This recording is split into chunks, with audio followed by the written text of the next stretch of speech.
अस्सलाम वालेकुम।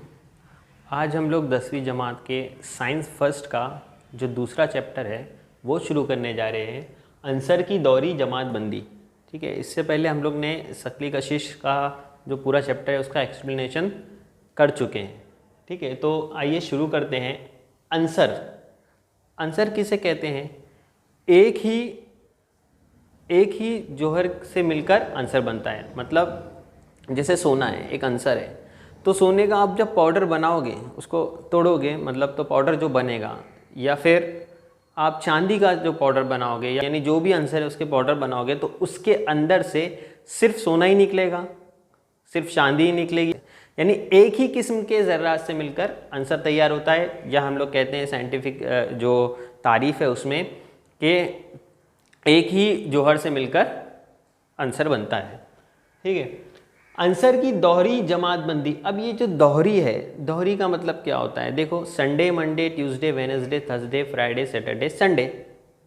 मैंने संडे से शुरू किया और वापस संडे पर आया, तो मतलब एक ख़ास वक्फे के बाद, हफ्ते के वीक में ख़ास वक्फे के बाद वो दिन वापस आता है।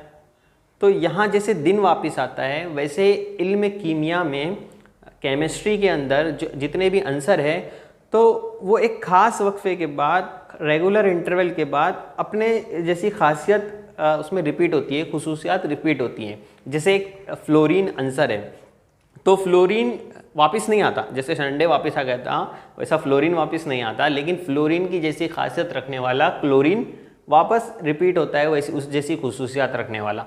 इसलिए जब अंसर की जमातबंदी की गई, जमातबंदी का मतलब तो सिंपल है, आपको पता ही है। जमातबंदी मतलब एक हिस्से में इसको तकसीम करना, अलग अलग हिस्से में उसकी जमातें बनाना, ग्रुप बनाना, ग्रुपिंग करना, है ना, जमात बनाना।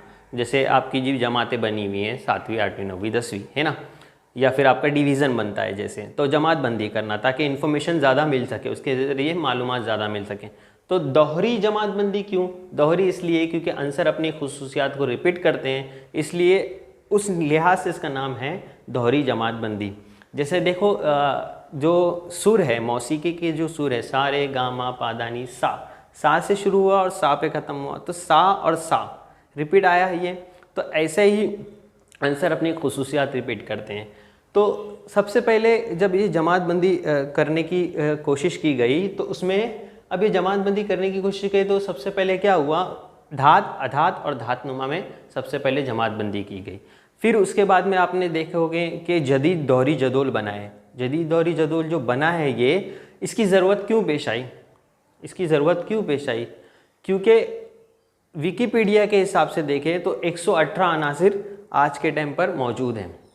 इन 118 अनासिर की जो मालूमात है उसको आसान और सहल बनाने के लिए, कि आसानी से इनके बारे में हर एक अंसर ऐसा है, कार्बन एक अंसर है ऐसा है कि उसके ऊपर ऑर्गेनिक केमिस्ट्री है पूरी, उसके ऊपर किताबें हैं एक अंसर के ऊपर। तो इतने सारे अंसर है, उनकी मालूमात को एक जैसा सही तरीके से हासिल करने के लिए, आसान बनाने के लिए ये जदीद दोहरी जदोल बनाया गया है। शुरुआती दिनों में जब अंसर की दरियाफ्त हुई, तो सबसे पहले 30 अंसर ही थे शुरुआत में, 18वीं सदी में। तो वहाँ पर उसकी जमातबंदी की गई। पहले तो धात अधात में की गई, फिर सबसे पहले उसके बाद में साइंसदान ने अलग अलग तरीके से साइंसदानों ने कोशिश की, और उसमें सबसे पहले दुबे रायनर ने अपनी तसलीस पेश की। तसलीस का मतलब होता है 3। ठीक है, 1817 में पेश की। इस वक्त में यहाँ पर मैंने लिखा है कि 30 अंसर थे, मतलब जब दुबे रायनर ने अपनी तसलीस पेश की उस वक्त में दरियाफ्त अंसर की तादाद जो थी वो 30 थी। इनकी तसलीस में ये था कि अंसर को उनकी कमियतों के चढ़ती तरतीब में उन्होंने रखा था। जैसे देखो, यहाँ पर मैंने 2 तसलीस बनाई है, लिथियम, सोडियम, पोटेशियम 7, 23 और 39। तो ये चढ़ती तरतीब आप देख रहे हो कमियत की। जो लिथियम की है वो 7 है कमियत, सोडियम की 23 है, पोटेशियम की 39 है। उसी तरीके से यहाँ क्लोरीन की 35 है, ब्रोमीन की 80 है और आयोडीन की 127 है। तो ये चढ़ती तरतीब में कमियतों को रखा गया, एक चीज़ ये। दूसरी चीज़ इसमें इसने पैटर्न बताया, इन्होंने जो पैटर्न बताया वो आपको खासा इस पर ध्यान देना होगा कि पहला और तीसरा जो आंसर है, यानी लिथियम और पोटेशियम, पहला और तीसरे आंसर का जो औसत निकलेगा वो दरमियानी आंसर के बराबर होता है। मतलब इनका जो दुबे रायनर की तसलीस क्या है कि उन्होंने आंसर को कमियतों के चढ़ती तरतीब में रखा, ठीक है। फिर उसके बाद में कि पहला और तीसरा आंसर जो होगा वो दरमियानी आंसर के उसका दरमियानी पहले और तीसरे आंसर का जो औसत होगा वो दरमियानी आंसर के बराबर होगा। कैसे होगा देख लेते हैं हम लोग, इसका मतलब भी समझ लो। आप देख सकते हो, यहाँ मैं आपको मैथमेटिकली समझाता हूँ। ए, बी और ये सी है, समझो ये 3 आंसर है। मान लीजिए 3 आंसर है, ये 2 है, ये 4 है, ठीक है। बी क्या होगा, तो यहाँ से इस दुबे-रायनर के मुताबिक कि इन लोग दोनों का जब ए और सी का जब हम लोग औसत निकालेंगे तो वो बी के बराबर होगा। तो 2 + 4 अपॉन 2 औसत तो ऐसे ही निकलेगा। 2 और 4 6 अपॉन 2, 2 तिया 6, तो आ गया 3 इसका। तो वैसे ही यहाँ सोडियम और लिथियम का भी इसका भी है।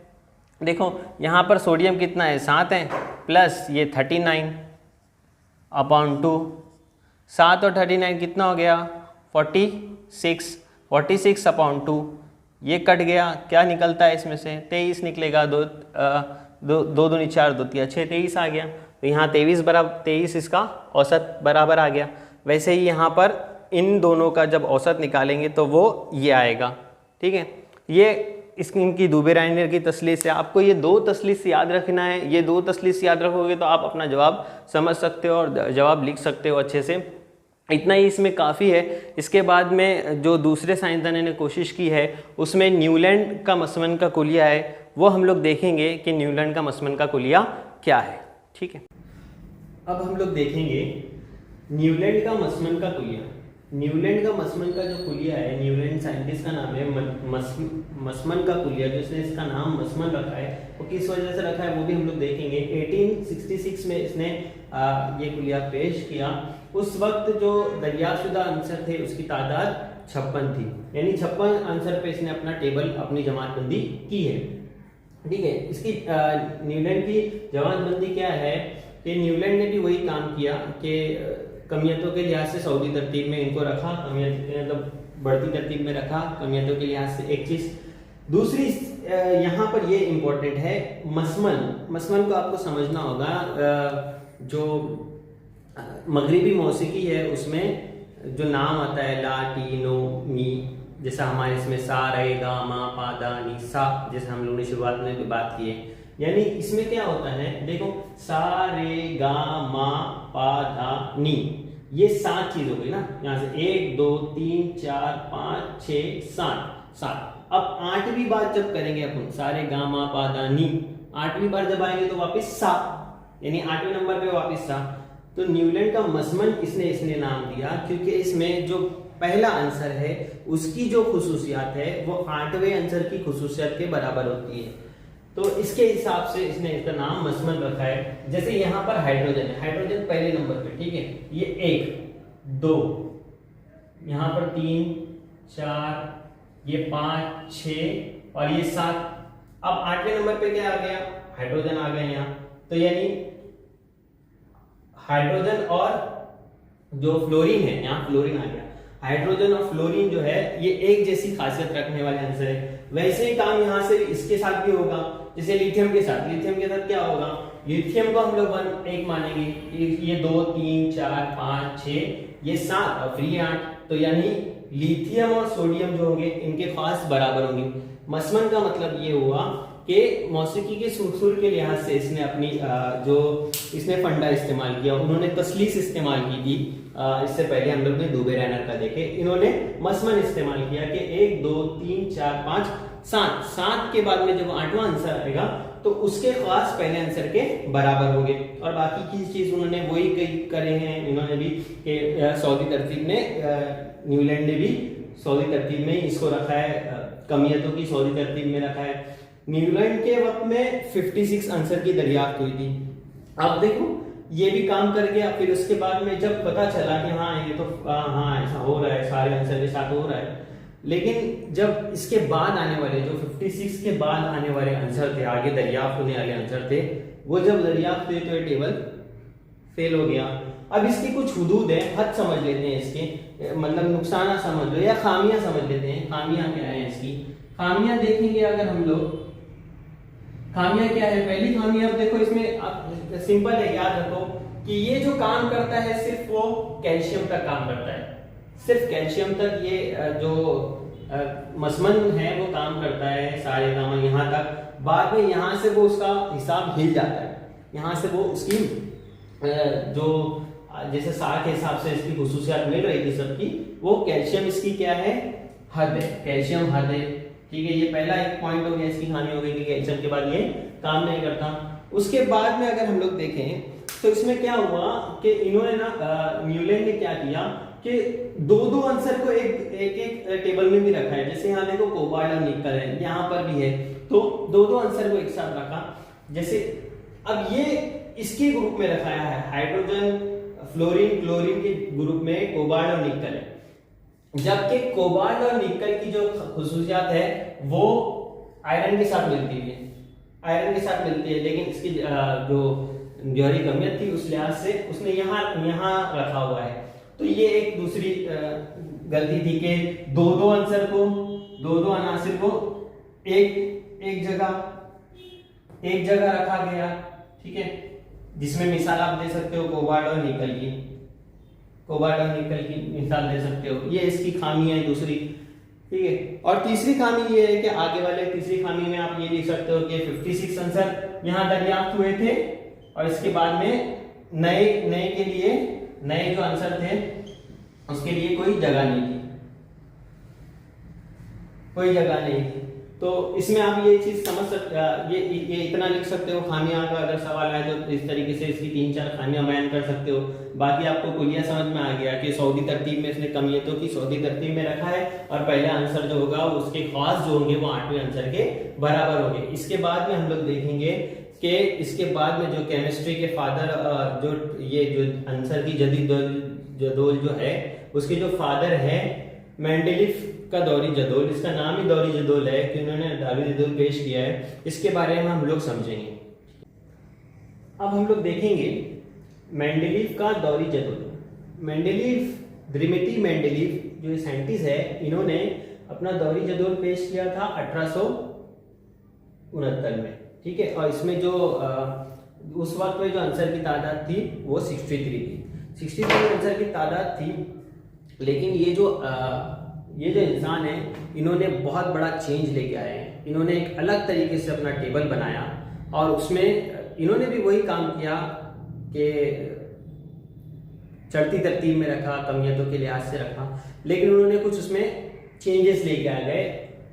न्यूलैंड के हिसाब के देखें, अगर न्यूलैंड के हिसाब से देखें तो कुछ मिलता है, लेकिन इसमें कुछ चेंज भी है जिसकी वजह से इनका जो जदीद दौरी जदोल है वो ज़्यादा माना गया और इनका आइडिया बहुत ज़्यादा काम कर गया। और इनके आइडिया के बेस पर ही न्यूलैंड जो मेंडेलीफ का आइडिया है इसके बेस पर ही जदीद दौरी जदोल बना है, बाद में चलकर इनके आइडिया पर ही बना हुआ है। ठीक है, इन्होंने क्या किया कि ऐसा ही आंख बंद करके नहीं कि मौसीकी की सुर के जैसा पहला आंसर और 8वां आंसर बराबर होगा जैसा न्यूलैंड ने किए, वैसा नहीं। इन्होंने क्या किए, इन्होंने हर आंसर को निकाले, उसकी तबई खुसूसियात, उसकी कीमियाई खुसूसियात और उसके बाद में उसकी कमियत, तबई खुसूसियात और कीमियाई खुसूसियात हर आंसर की चेक किए, एक एक आंसर की चेक की। उसके हिसाब से उनको बराबर तरतीब में अपने टेबल में लगाया और टेबल में लगाने के बाद में उनको चेक किए। कैसे चेक किए उन्होंने, देखो यहाँ देख लो, मैंने यहाँ कुछ आपको एग्जांपल देख रखा हूँ। अगर आप किताब में चार्ट देखो तो आपको ये ज़ाब्ते दिखेंगे। आर मतलब कोई एक्स, आर या आर लिखो या एक्स लिखो, ये पुराना ज़ाब्ते का पैटर्न है।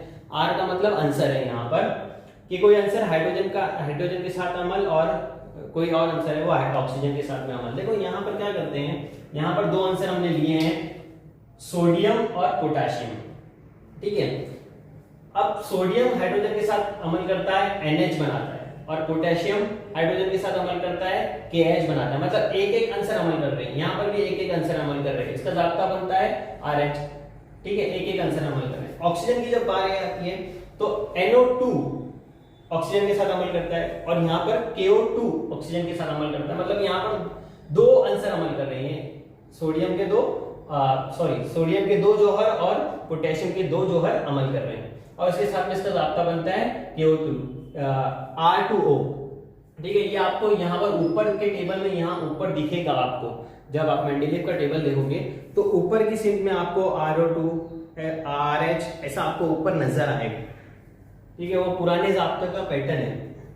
तो इस हिसाब से इनको समझ में आया कि सोडियम और पोटेशियम जो हाइड्रोजन और ऑक्सीजन के साथ अमल कर रहे थे और एक ही तरीके से ये ज़ाब्ते पैटर्न दे रहे थे, तो ये ऐसे कीमियाई खास निकालने के इनको समझ में आया कि ये एक जैसे हैं।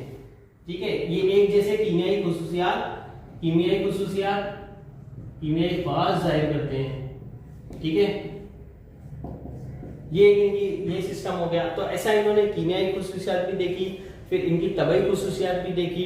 ठीक है, इस लिहाज से उन्होंने अपने टेबल में हर आंसर को बराबर मुकम्मल तौर पर रखा और रखने के बाद में उन्होंने अपना खुलिया पेश किया, जिसमें ये लाइन इंपॉर्टेंट है, ये आपको बाद में भी काम आने वाली है, इस पर ध्यान दीजिए। अनासिर के पास उनके जौहरी कमियत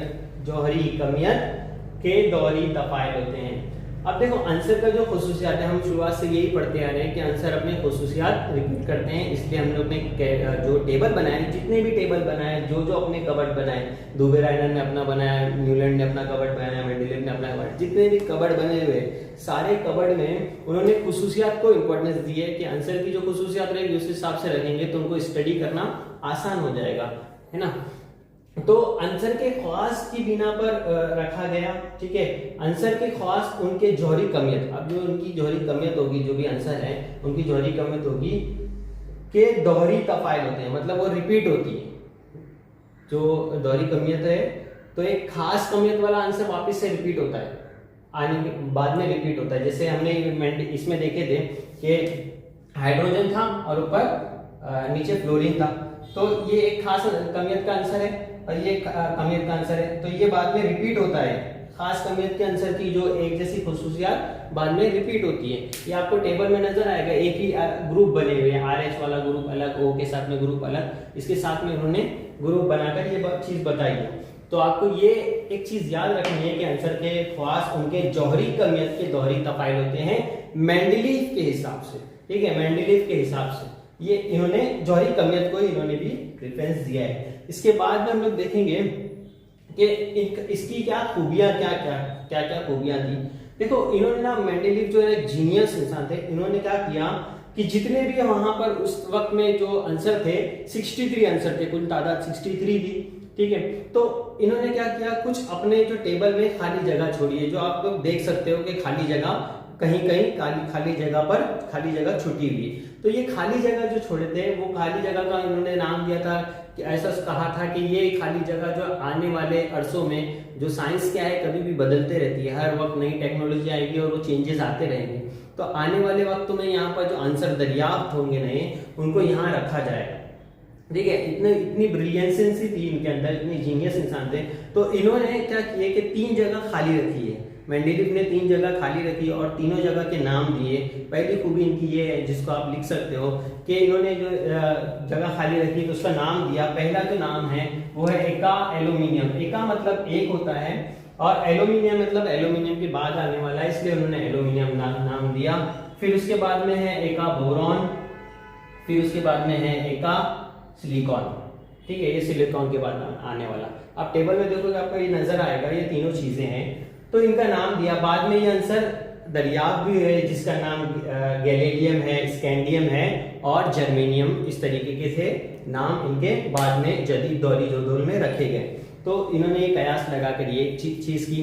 और इन्होंने जो 8वां इनका ग्रुप है, बाद में जो वहां पर ग्रुप जो खाली है, उन्होंने उसमें क्या किया, सीफर ग्रुप, जो शाज़ गैसें हैं जिसको हम लोग नोबल गैस कहते हैं, तो वो अभी दरियाफ्त नहीं हुई थी इनके वक्त में। यहाँ पर मेंडेलीव के दौर में शाज़ गैस से दरियाफ्त नहीं हुई थी, तो उन्होंने क्या किया, मेंडेलीव ने एक खाली जगह, एक पूरा कॉलम खाली छोड़ा हुआ था, तो किसी भी आंसर को हिलाए बगैर, टेबल में कोई भी आंसर को हिलाए बगैर, किसी को भी डिस्टर्ब किए बगैर, वहां पर वो सीफर जो ग्रुप के अनासिर थे उनको रखने की जगह पूरी थी और वो उनको रखा गया। तो इस तरीके से इनके ये जो काम है, जिसको हम लोग खुसूसियात में लिख सकते हैं। इसके बाद में हम लोग देखेंगे कि कुछ खामियां भी है। अब खामियां क्या है, खामियां अगर आप देखो तो इसमें क्या है कि इन्होंने जो हाइड्रोजन को जिस ग्रुप में रखा, चलो जिस ग्रुप में रखा जहां पर, तो वो हाइड्रोजन को उसमें दो उसमें वो आ जाती है कि हाइड्रोजन को पहले ग्रुप में रखें या 7वें ग्रुप में रखें, क्योंकि वो अल्कली जमीनी धातुओं के साथ वाले ग्रुप में है, तो उनकी खुसूसियात, हाइड्रोजन की खुसूसियात अल्कली ज़मीनी धातु के ग्रुप से भी मिलती है, और सातवें ग्रुप यानी हाइड्रोजन वाला ग्रुप है जिसमें फ्लोरीन है, क्लोरीन है, उसके साथ में भी उसकी खुसूसियात मिलती है। तो ये तजस्सुस है कि कहाँ रखा जाए, और ये तजस्सुस बरकरार है यहाँ पर भी, इसलिए जदीद दौरी जदोल में हाइड्रोजन को कुछ अलग रखा जाता है। ये मेंडेलीव के टाइम पर भी तजस्सुस था कि हाइड्रोजन को कहाँ रखा जाए, और ये आगे चलकर भी ऐसी ही रहा। इसलिए कुछ कुछ जगह पर जदीद दौरी जदोल में आप देखो तो हाइड्रोजन को अलग दिखाया जाता है। अब देखो दूसरी चीज ये हो गई कि इनकी खामियों में हम लोग देखें तो उस वक्त में जब ये मेंडेलीव का जो दौर था, इस वक्त में हमजा की दरियाफ्त नहीं हुई थी। आपको पता होगा हमजा क्या है। हमजा मतलब जिनके जौहरी अदद एक हो लेकिन जौहरी कमियत अदद मुख्तलिफ हो, मतलब जौहरी अदद तो एक जैसे थे, एक जैसे जौहरी अदद, लेकिन जौहरी कमियत मुख्तलिफ थी। तो दो कमियतों के आंसर को कहाँ रखेंगे, फिर दो अलग अलग कमियत का आंसर है तो उसको कहाँ रखेंगे, क्योंकि ये इनका जो टेबल है उसका बेस ये है कि जौहरी कमियत के दौरी तफाइल होते हैं, जौहरी कमियत के लिहाज से रखा गया है, चढ़ती तरतीब में जौहरी कमियत के लिहाज से रखा गया है। तो अगर एक ही आंसर है उसकी दो अलग अलग कमियतें हों तो कहाँ रखेंगे इसको, तो जौहरी कमियत के बेस पे रखने की वजह से उनकी दूसरे ये खामियां है कि हमजा को रखने की कोई इनके टेबल में कोई जगह नहीं थी।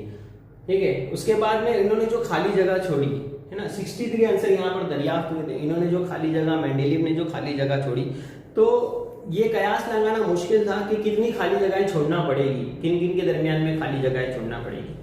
तो ये भी एक मुश्किल थी इसमें, इनके इसमें। तो ये तीन खामियां आप इसमें लिख सकते हो कि इनको कितनी खाली जगह, दो आंसर के दरमियान कितनी खाली जगह छोड़नी है, ये इसका अंदाजा लगाना मुश्किल था। हाइड्रोजन की कोई जगह मुख्तस नहीं थी, हाइड्रोजन की जगह कोई फिक्स नहीं थी। तीसरी चीज आप ये लिख सकते हो कि हमजा जो है उसकी दरियाफ्त नहीं हुई थी, जिसकी वजह से एक जैसी कमियत वाले आंसर को रखने के लिए भी मेंडेलीव के टेबल में जगह नहीं थी।